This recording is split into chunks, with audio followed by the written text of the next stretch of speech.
Welcome to 365 Christian Men, where every day we aim to inspire and encourage with real-life stories about men.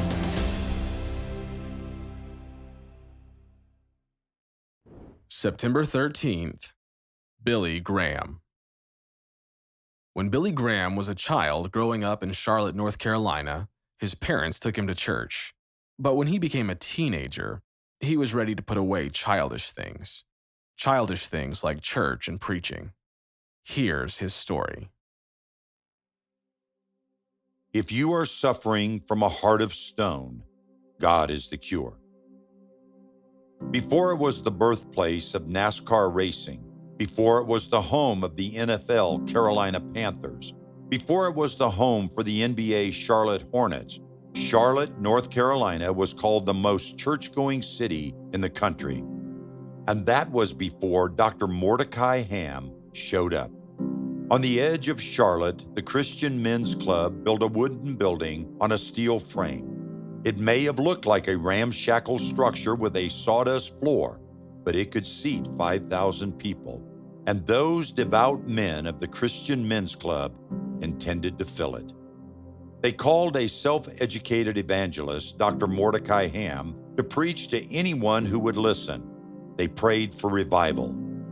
Dignified and strong, white-haired Dr. Ham knew his Bible, and he preached up a holy typhoon morning and evening, 6 days a week for 11 weeks. This is where our stubborn teenager entered the picture. Everything I had heard or read about Dr. Ham made me feel antagonistic toward the whole affair, the boy said. It sounded like a religious circus, and I did not want anything to do with an evangelist, particularly one with such a colorful character as Dr. Ham. He would not be joining them in the audience. Even when his folks went and had sort of a spiritual awakening for an entire month, the kid refused to go until he heard the rumors. As the high school kids told it, the white-haired preacher had proof that the house across the street from the school was a den of immoral activity. It was said that kids were buying grain alcohol and upstairs had been turned into a brothel, and Mordecai Ham meant to shut them down. But truth was, a men's group leader's marketing strategy included leaking the news of the brothel to the preacher and getting signed depositions to back up the preacher's accusations. Mordecai Ham got dubbed the fighting preacher who could stay away. When a bunch of high school students decided to defend their collective honor, even our church-hating teen could not stay away. He wanted to see the fighting preacher. Mostly, he wanted to see the fight. He sat in the far back, confident he was untouchable. After the meeting, the teen could not even remember what the preacher had talked about, but he said, "I was spellbound." In some indefinable way, he was getting through to me. But all the loud talk about sin and hell and all the feelings went with that bore down on the teen. Even in the back row, he became convinced Dr. Ham was preaching right at him. "Why would an evangelist always be pointing his bony finger at me?" the young man said. "I became deeply convicted about my sinfulness and rebellion and confused. After all, he had been brought up in the church and doing good deeds. That is why he joined the choir, so he could stand on the stage behind the preacher and avoid his accusatory gaze." Still, the Holy Spirit found him, and for the first time he realized he did not know Jesus for himself.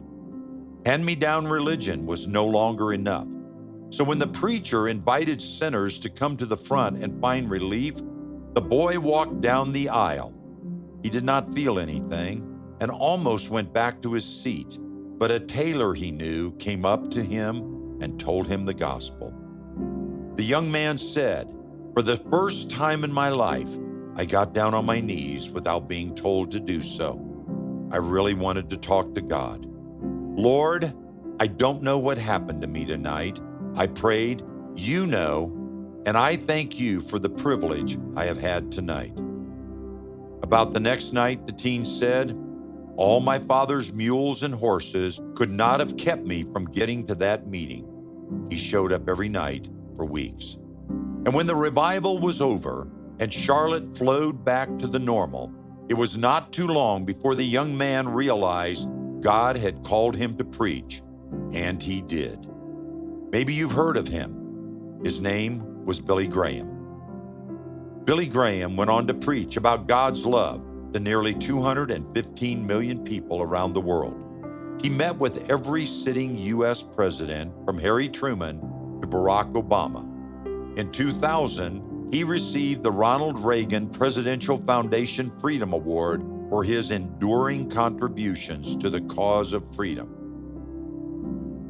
In Ezekiel 11:19, God tells us, "And I will give them one heart, and a new spirit I will put within them.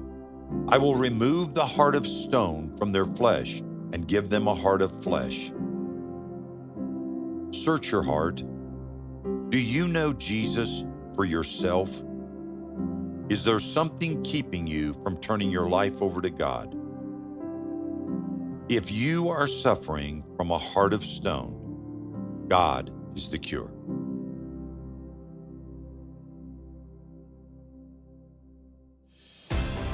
Thank you for listening to today's story.